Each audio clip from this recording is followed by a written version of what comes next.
Coucou toi, nouveau message des anges, écoute ce qui vient après, chaque humain est concerné.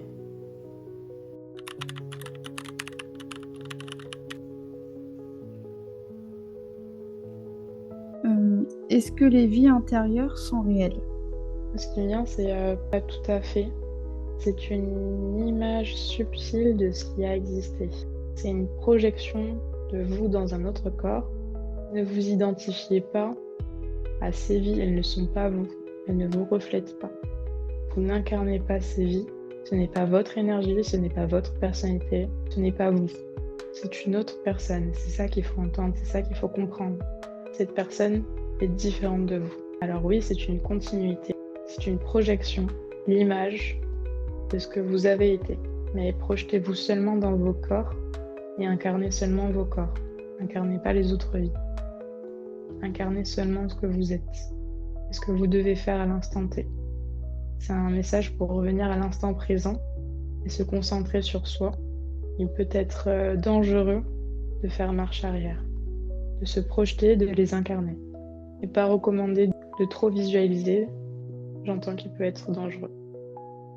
Quand on vous dit que c'est dangereux, c'est parce que découvrir ces facettes-là pourrait modifier ce que vous êtes venu faire ici dans cette vie.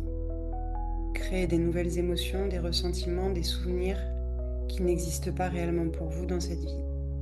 Comme un sentiment peut-être de nostalgie, ou de colère, ou de rancœur, selon ce que vous découvrez que vous avez vécu auparavant. Et cette émotion ne serait pas la bienvenue et perturberait votre chemin. Il faut avoir conscience que ça peut être un outil, mais pas pour n'importe qui. Des personnes extrêmement sensibles pourraient se sentir comme un château de cartes qui s'écroule. Ça pourrait venir annuler les progressions qui ont été faites jusqu'à maintenant. Oui, vous y avez accès, mais il faut le faire en conscience et pas comme quelque chose d'accessible en libre service. Ressentez toujours si cette démarche est juste et appropriée. Vous aurez la réponse, car parfois les blocages ne concernent que la vie actuelle, et donc il n'est pas nécessaire d'aller farfouiller ailleurs. Dans vos approches, un entretien préalable serait plus que bénéfique.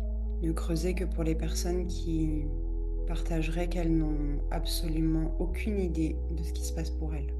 Bien souvent, tout s'explique. Les guides sont là pour vous accompagner sur ce chemin. De transmettre ces informations en direct permet donc d'adoucir le message. Parfois, il y a besoin d'énormément de bienveillance, d'écoute, de présence et d'amour pour accueillir. Tout le monde n'est pas en capacité de faire la part des choses. Ça demande plus de cadre, plus d'accompagnement, plus de présence. Évidemment que c'est un outil de développement, sinon vous n'y auriez pas accès. Le fait que vous ayez accès, c'est que vous pouvez l'utiliser, mais avec modération. Nous avons peur que des gens le fassent mal. De plus en plus de gens explorent ces vies-là, mais sans avoir conscience que ça peut avoir un impact pour eux. N'oubliez pas qu'on était sur un message du collectif. Personne n'était visé. Simplement pour diffuser la conscience que ce n'est pas un jeu. Nous vous invitons à en parler, comme pour diffuser un message de cadre et d'importance. Nous le répétons, ce n'est pas un jeu. Il n'y a aucun mal à le faire, vraiment. Juste le faire en conscience et de manière mesurée, de manière encadrée, afin que chaque personne puisse accueillir dans la douceur ces événements. Pour aider, il faut être en présence, dans l'échange, dans le lien. C'est le lien qui nourrit l'âme. L'âme grandit en présence des autres âmes. N'oubliez jamais que le chemin ne se fait pas seul. Les apprentissages, les expériences, tout est là pour vous faire grandir. Encore une fois, le lien est indispensable. Et dans le lien, pour le lien, il faut communiquer. Sans communication, le lien n'est pas réel.